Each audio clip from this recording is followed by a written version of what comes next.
harus. Ya, Bu Reski, saya sampaikan selamat bertemu kembali, selamat datang di ruang virtual untuk ujian komprehensif ya. Ya, Pak. Ya, saya Associate Profesor diberi amanah untuk melakukan penggalian ke Ibu Reski terkait dengan apa yang pernah Ibu lakukan dan secara menyeluruh dari kegiatan kita. Pada kesempatan ini, Bu Reski, ada beberapa hal yang harus kami sampaikan. Ujian ini itu durasinya 50 menit. Iya, Pak. 50 menit. Eh, Nanti kami akan meminta Bu Reski menceritakan, jadi tidak lagi mengajar ya, menceritakan kurang lebih 10 menit apa yang Ibu pernah dapatkan mulai dari LK1 itu sampai dengan kegiatan peer teaching kemarin. Itu secara inti saja. Nanti dari informasi itu kami berusaha untuk melakukan penggalian terhadap informasi Ibu, mulai dari identifikasi masalah sampai pada kegiatan peer teaching. Ya, nanti sambil menunggu Pak Rais sudah join, ya saya minta dengan hormat Bu Reski untuk menceritakan itu kurang lebih 10 menit. Setelah itu kami akan bergantian bertanya, Bu Rizky. Iya, Pak. Baik, silakan, Bu Rizky. Baik, Pak. Saya mulai ya, Pak. Assalamualaikum warahmatullahi wabarakatuh. Nama saya Rizky Yuliawati. Saat ini saya mengabdi di SMK Negeri 1 Tulungagung, Jawa Timur. Yang saya dapatkan dari kegiatan PPG ini, saya sangat memperoleh banyak sekali ilmu. Dari sebelumnya saya mengajar secara sering konvensional, sering ceramah. Dengan adanya PPG ini saya mengetahui ternyata masalah-masalah yang ada di kelas yang terjadi di peserta didik itu terjadi juga karena guru. Seperti itu, Pak. Jadi ketika LK1.1 itu identifikasi masalah, ada beberapa masalah yang kami identifikasi. Yang saya dapatkan, yang saya tarik itu motivasi peserta didik rendah, kemudian konsentrasi peserta didik rendah, kemudian ada lagi capaian hasil belajar rendah, kemudian kerjasama peserta didik yang rendah, dan sebagainya. Itu ternyata tidak luput dari kurangnya guru dalam memberikan entah itu media, metode, atau model pembelajaran yang menurut yang kurang inovatif. Contohnya ketika saya tarik identifikasi masalah, salah satunya motivasi belajar siswa yang rendah. Itu gejala-gejalanya, Pak, seperti siswa itu di dalam kelas itu sering mengantuk, kemudian sering izin keluar kelas, kemudian mengerjakan tugas itu ya seperti sekedar mengerjakan tugas, tidak sungguh-sungguh. Kemudian kami mengidentifikasi masalah itu kan kita explore ya, Pak, kita observasi. Ternyata penyebab masalahnya apa? Kita cari, oh ternyata motivasi belajar siswa itu rendah karena apa? Contohnya seperti lingkungan belajar yang kurang mendukung. Kemudian guru juga belum menerapkan metode-metode pembelajaran yang inovatif. Kemudian ada lagi dari dalam diri siswa tersebut itu belum mempunyai cita-cita atau keinginan. Biasanya kalau siswa yang pintar, Pak, ya, pintar atau yang rajin itu mesti mempunyai motivasi, Pak. Jadi nanti kamu mau kemana itu sudah tahu arahnya. Beda dengan siswa yang belum mempunyai motivasi. Jadi mereka tuh hanya sekolah itu hanya apa ya, Pak? Seperti hanya mencari ijazah seperti itu. Jadi setelah kita mengeksplorasi penyebab masalah, kita menentukan akar penyebab masalahnya. Nah, dari beberapa hasil eksplorasi penyebab masalah, itu kita tarik satu akar penyebab masalahnya, Pak. Contoh dari tadi ada lingkungan belajar yang kurang mendukung, model yang digunakan guru belum mendukung atau belum inovatif, metode yang monoton. Saya tarik kira-kira mana penyebab akar masalahnya. saya tarik itu menggunakan metode, Pak. Jadi metode yang digunakan guru itu belum mempunyai daya tarik bagi siswa sehingga motivasi belajar siswa itu menurun.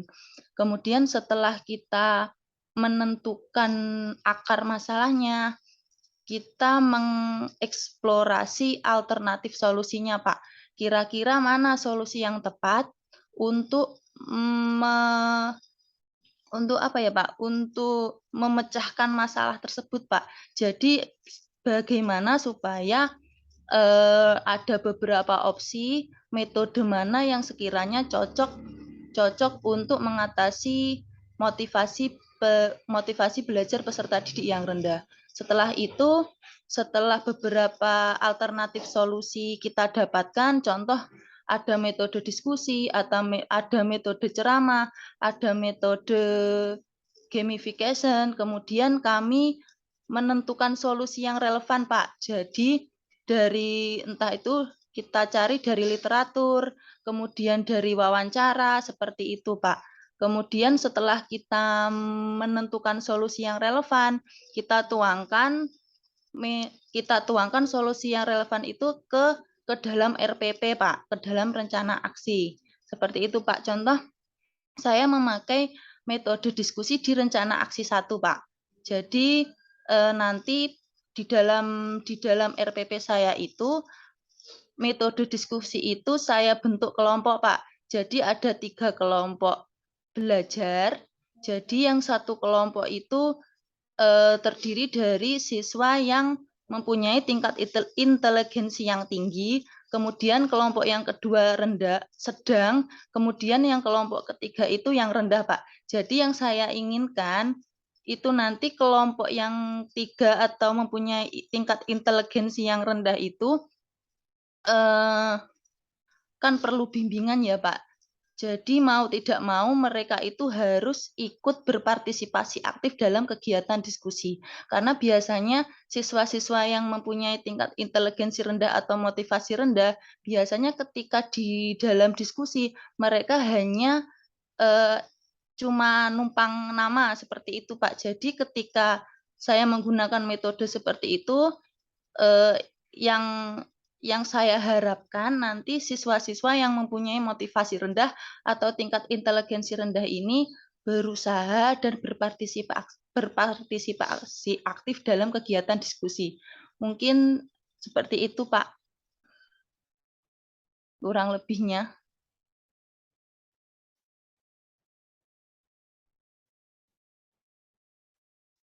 Ya, baik Bu Reski, terima kasih atas informasi awal yang diberikan kepada kami ya, Iya, untuk Pak. menggali lebih lanjut terkait dengan apa yang pernah Ibu lakukan. Nah, ini ya, sebelum nanti ke Pak Asosiat Profesor Dr. Rais, saya memberikan hal yang pertama Bu Reski.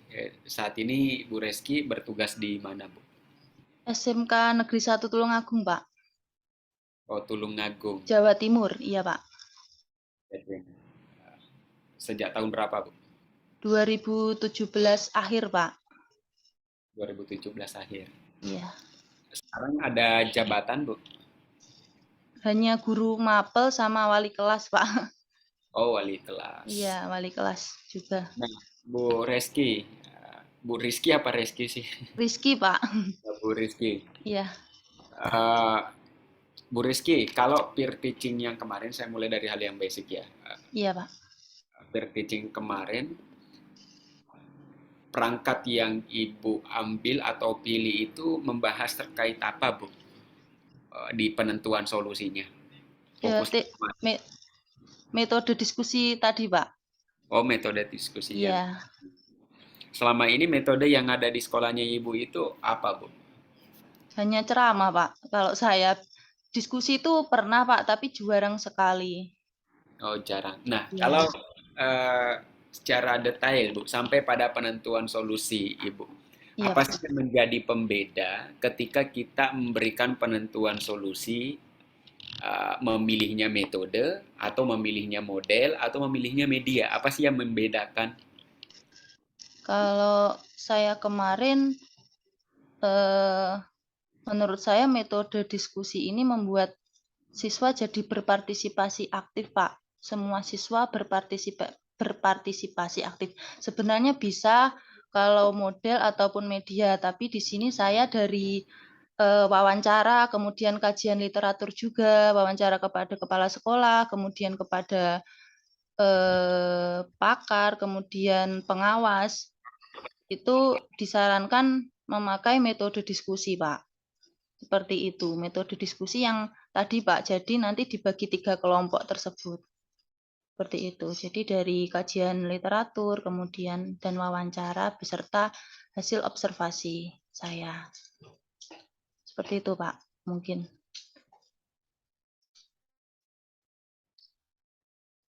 Nah, Ibu Rizky, kalau misalnya penentuannya adalah metode diskusi itu, apakah itu bisa ditampakkan lebih detail pada saat Ibu menyusun rencana aksi?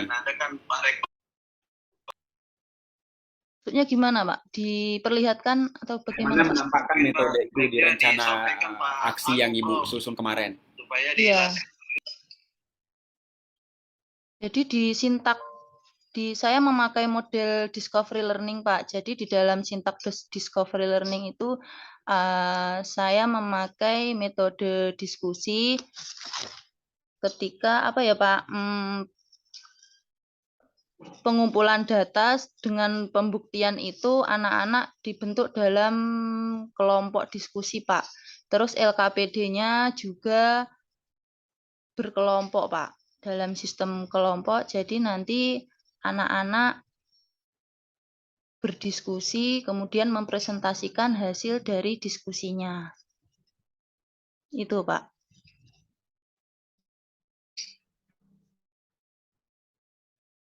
Maaf, Pak, termute Pak Yasdin. Bu Rizky, apakah justru yang nampak itu justru bukan modelnya kalau seperti itu, Bu? Metode, Pak. Iya, bukan metodenya justru yang nampak di rencana aksinya Ibu, tetapi ya modelnya yang justru lebih nampak. Karena kan kalau di rencana aksi atau RPP itu yang diperuntukkan itu kan lebih ke model ya, Pak. Terus saya turunkan metodenya itu memakai metode diskusi, Pak. Bu Reski gini, atau kalau misalnya kita sederhanakan, apa sih urgensi penentuan solusi itu terhadap rencana aksi yang Ibu susun? Apa urgensinya? Urgensi dari rencana aksi yang kami susun yaitu Dari menyelesaikan masalah tadi, Pak. enggak, urgensi solusi yang Ibu pilih terhadap rencana aksi, apa urgensinya? Menentukan solusi. Ya, Ibu kan Jadi menentukan solusi satu, kemudian dibuat menjadi rencana aksi. Nah, apa urgensinya? Iya, solusi yang Ibu pilih itu terhadap rencana aksi. dituangkan ke dalam rencana aksi, Pak. Apa urgensinya dituangkan? Apa pentingnya? Atau peruntukannya untuk apa? Menyelesaikan masalah yang motivasi peserta didik kurang tadi, Pak. Iya, motivasi peserta didik yang kurang Iya. dan seterusnya. Nah, sekarang setelah Ibu melakukan itu semua, mulai dari identifikasi masalah sampai penentuan solusi, apakah ini menjadi hal baru bagi Ibu atau menambah pengalaman justru? Menambah pengalaman juga menambah hal baru bagi saya, Pak. Kegiatan PPG ini sangat membuka mata hati saya, Pak. Karena Kalau selama selama ya ini membuat perangkat gimana, Bu? selama ini membuat perangkat itu hanya sekedar gimana ya, Pak? Seadanya, mungkin ya saya cuma ketik-ketik sintaknya itu sudah ada, Pak. Sintak seperti rata-rata itu hanya discovery learning, Pak.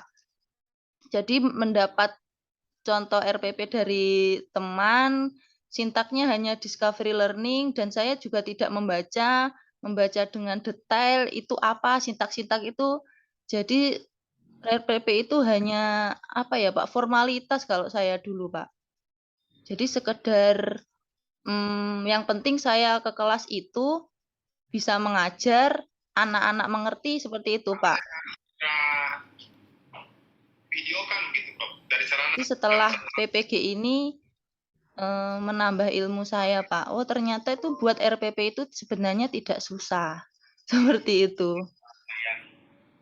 Yang akan divideokan seperti tadi yang utama itu. Oke. Bu Reski, ini di sisi yang lain. Iya Pak. Jadi satu adalah Kalau misalnya Ibu selama ini, dulu ya, Iya. apa namanya, terkait dengan masalah dan penentuan solusi serta rencana aksi. Nah, kalau Ibu menganggap ini hal baru dalam kehidupan Ibu, misalnya dalam proses PPG ini, secara profesional ya, Ibu membutuhkan untuk pelaksanaannya besok. Nah, di sisi yang lain, Bu, kalau misalnya Ibu diminta untuk melihat justru dari sisi yang berbeda,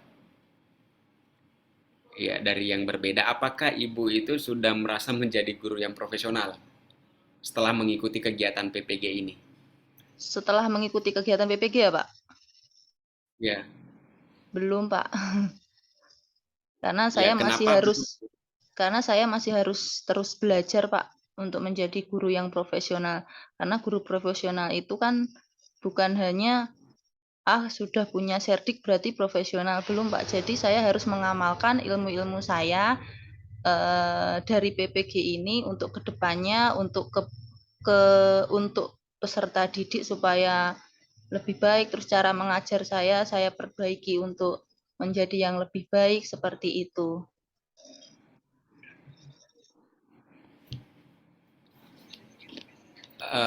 Ya, Bu Reski, kalau menurut Ibu, misalnya dari perangkat yang Ibu susun kemarin itu, letak selama ini kita untuk menunjukkan di awal kan Ibu belajar tentang pembelajaran inovatif TPACK atau HOTS ya.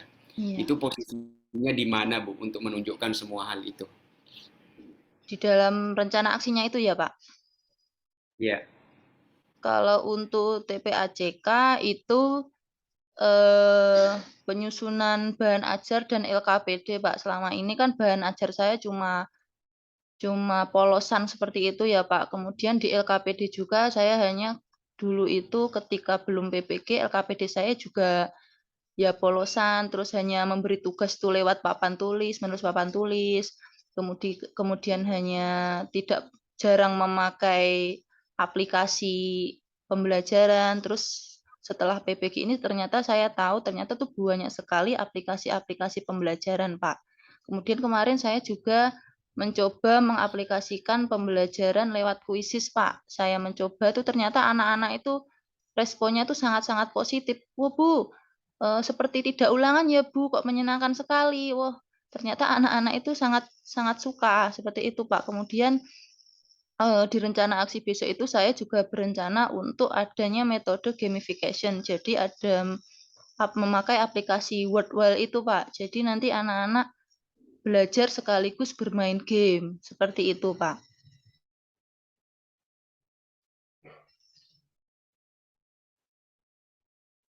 Harimu. Ya. Ya, mohon maaf ini Bu Reski. Pak Rais, mungkin untuk sementara saya beri kesempatan dulu Pak Rais, nanti sebentar saya lanjutkan sementara di webinar dulu. Ya, tidak apa-apa deh. Baik, saya lanjut. Iya, Pak. Ini juga sudah banyak ini serapannya pada Ibu Rizky. Cukup ya. Oke, Bu Rizky selamat sudah sampai di sesi ini ya. Ya, Suara terima saya kasih, Ibu bisa Pak. dengar kan ya? Oke. Bu Rizky, kan setelah semua ini dilewati, Ibu akan menjadi guru profesional. Setelah Insya Allah. diperoleh sertifikat. Amin. Nah, untuk menjabat menyandang gelar guru profesional itu ada beberapa CPL-nya nanti.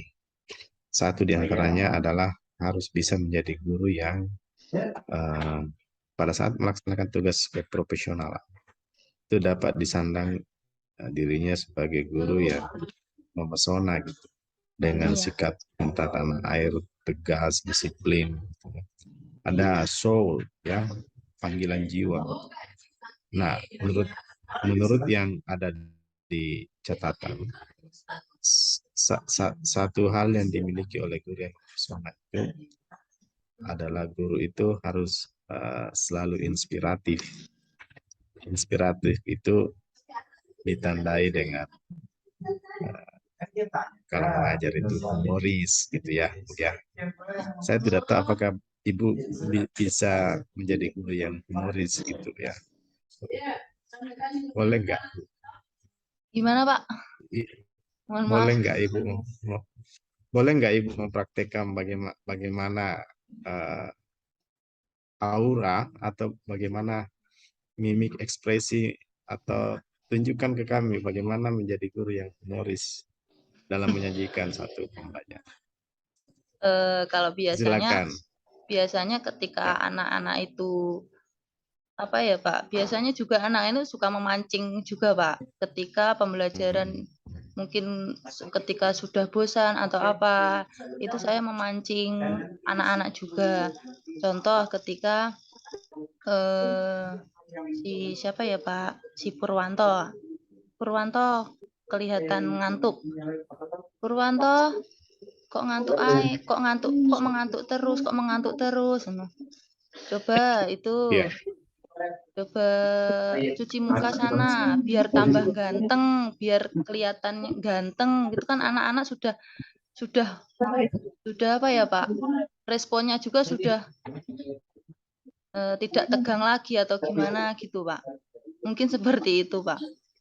Biasanya dari anak-anak sendiri juga sudah memancing, Pak. Bu. Contoh ketika Bu kok ngajar terus Bu sekali-kali jam kosong. Kamu apa nggak kangen saya? Tak gituin, Pak, seperti itu. Mungkin seperti itu. Jadi di kelas itu kan kita jadi kalau zaman dulu guru itu kan apa ya, Pak? Guru itu lebih mempunyai sangat-sangat tegas. Sangat-sangat tegas atau galak seperti itu. Kebanyakan guru zaman dulu kan seperti itu.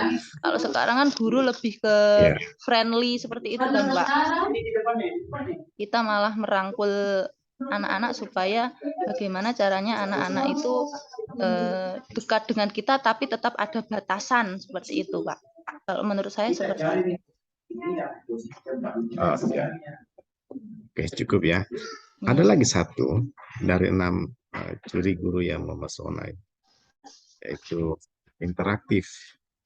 Bagaimana Ibu membangun interaksi di kelas? Andai kata ingin ditunjukkan. Coba saya juga mau lihat. Lebih interaksi ke kelas ya, Pak. Jadi Ya. ketika mungkin kita itu sebagai pengajar itu nggak harus hanya mengajar, Pak, tetapi kita juga harus mengetahui karakter dari peserta didik itu sendiri. Kita harus interaksi, sering-sering interaksi kepada peserta didik. Gimana anak-anak sehat, kemudian keluarga sehat, apa kendala atau apa seperti itu, Pak. Terkadang kalau saya kan juga sebagai wali kelas ya, Pak. Jadi sebagai wali kelas biasanya ada anak-anak yang mempunyai kendala-kendala. Itu saya dekati, Pak. Saya dekati apa yang menyebabkan kamu seperti ini. Kemudian saya beri bimbingan seperti itu, Pak. Jadi kita sebagai sosok guru itu harus sebagai apa ya, Pak, orang tua kan kita sebagai orang tua di sekolah seperti itu, Pak. Kamu ada masalah apa?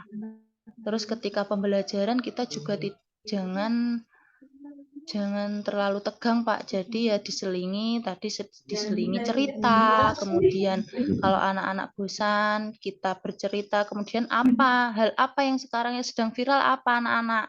Saya juga pengen tahu. Itu kan juga jadi salah satu apa ya, Pak? Supaya kita tuh bisa berinteraksi dengan anak-anak seperti itu, Pak. Ya. Ya, berikutnya di dalam apa itu? di dalam guru merumuskan satu indikator capaian pembelajaran yang levelnya itu berpikir high order tinggi gitu. HOTS gitu Bu ya. Iya. Itu mutlak harus dimasukkan ya Bang. Nah, menurut Ibu, HOTS itu dimasukkan di dalam kegiatan perencanaan pembelajaran yang inovatif, kreatif, komunikatif, interaktif. Itu baiknya dalam kegiatan pembelajaran itu baiknya terdapat di mana itu HOTS menurut Ibu? HOTS itu bisa ketika kita pembelajaran, Pak. Jadi seperti yang rencana aksi 1 saya itu HOTS-nya itu terdapat di kegiatan diskusinya. Jadi ada pertanyaan yang mengharuskan peserta didik itu memikirkan kira-kira ini Maksud mengapa. saya potong. Iya, Maksud Pak. saya kalau itu ditaruh di pendahuluan, HOTS-nya itu seperti apa di penerapannya? Kalau HOTS-nya ditaruh di kegiatan inti, itu seperti apa? Bagaimana implementasinya? Oh, Kalau ya. HOTS-nya ditaruh di kegiatan penutup, itu baiknya ditaruh di mana? Iya, Pak. Bagaimana meletakkannya? Gitu. Jadi Ibu HOTS-nya itu bisa ya. respon? Iya, Ya. Pak. HOTS-nya itu kita taruh di kegiatan inti dan penutup, Pak.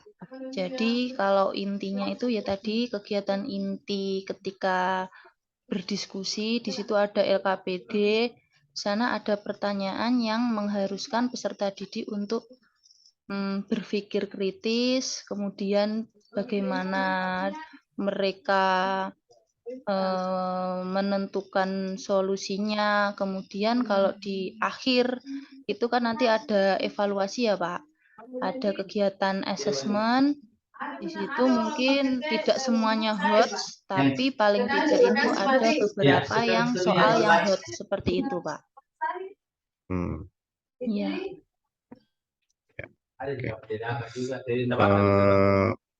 Ya, saya ingin garis bawahi Bu ya, supaya kita tidak ada miskonsepsi. Ya, Pak. HOTS itu ada sebaiknya di setiap kegiatan pembelajaran. Baik ketika di pendahuluan, di inti terlebih, termasuk juga di penutup. Di modul itu, jelas itu modul. Di modul, saya cuma lupa apakah dia di modul 3, kan ada 4 tuh modul ya. Modul pedagogis, maksud saya. Ibu ingat modul pedagogis? Iya. Ya, itu ada itu di sana. Ada 4. Sisi HOTS dan bagaimana HOTS itu di hire setiap kegiatan itu, pembelajaran itu ada. Nanti dicek kembali ya, Bu ya. Baik, Pak. Ya, oke. Ini sudah semakin kalau saya coba di ujung saja dari pertanyaan saya terakhir. Karena kita masih menyinggung soal HOTS, maka bagaimana mengevaluasi kompetensi atau capaian pembelajaran yang berbau HOTS itu menurut Ibu itu bagaimana ya? Kalau kita menggunakan penilaian berbasis HOTS gitu, menurut Ibu itu seperti apa jenisnya atau pilihan-pilihan? Silakan. Jadi kalau untuk penilaian HOTS itu menurut saya bisa dilihat dari jawaban peserta didik, Pak. Jadi peserta didiknya itu bisa berpikir kreatif, kemudian bisa menyelesaikan masalah, kemudian membuat keputusan dari pertanyaan tersebut, Pak. Jadi bagaimana berpikir analitis, Pak. Yang kami temui anak-anak kami itu ketika diberi soal HOTS itu jawabannya singkat-singkat, Pak, kurang menyeluruh seperti itu. Ya. Jadi biar tidak ada miskonsepsi juga. Jadi penilaian berbasis HOTS itu ditunjukkan dari kinerja capaian belajar yang mau diukur. HOTS itu hanya akan mengukur penilaian HOTS itu hanya akan mengukur kinerja yang memang HOTS juga. Kinerja yang HOTS itu tentu taksonominya berada pada level minimal C3, mungkin juga C4 ke atas. Dan kinerja itu, biasanya kinerja itu ya identik dengan aktivitas sangat dalam, ya. Bukan hanya kegiatan mendefinisikan sebuah konsep, tetapi lebih dari itu ada ketajaman kritis gitu ya, ada keotentikan dalam berpikir, ada kekritisan, ada kerjasama juga, mungkin ada ketepatan, ada kemampuan mengasimilasi, mungkin juga kemampuan bagaimana melakukan self-evaluasi sendiri pada apa yang telah dicapai.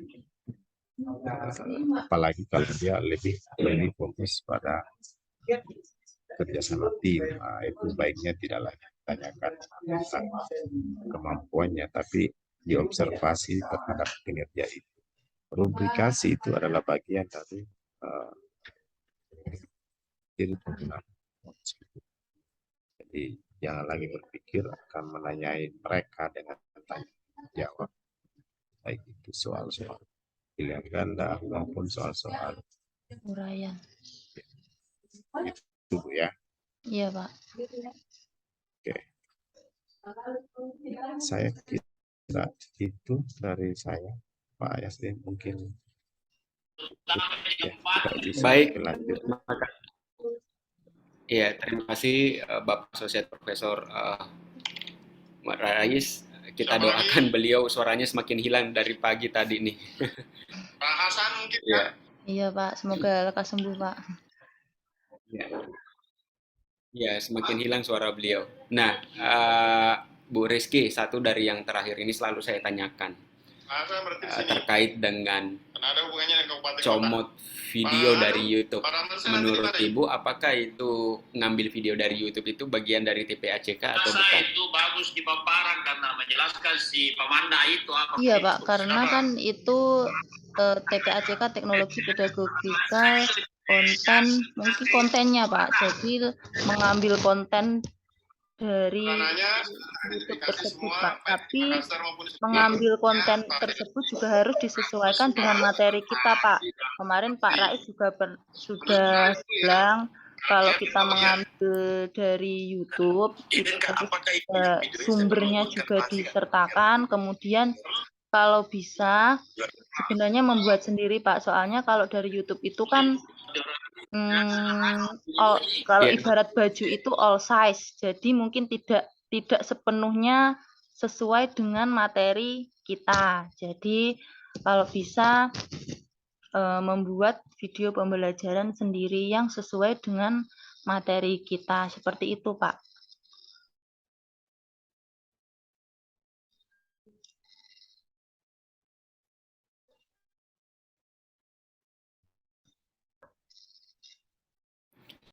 Baik, Bu Rizky, atau kalau boleh paling terakhir saya minta ini nih.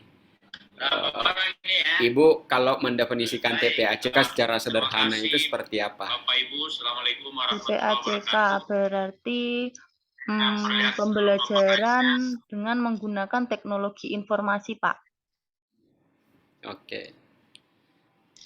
Baik, clear Bu Rizky. Saya sampaikan terima kasih sudah memberikan input bagi kami selama ujian komprehensif ini. Kami doakan Ibu dilancarkan selama kegiatan PPG ini. Amin. Selesainya kegiatan ini. Sehat selalu. Saya akhiri. Assalamualaikum warahmatullahi wabarakatuh. Waalaikumsalam warahmatullahi wabarakatuh. Terima kasih Pak Yasrin. Terima kasih Pak Rais. Ya, makasih Bu. Kalau bisa nanti Pak siapa lagi? Pak Suwandi, Pak. Iya. Terima kasih Bu ya. Iya, saya izin live ya Pak. Assalamualaikum. Salam.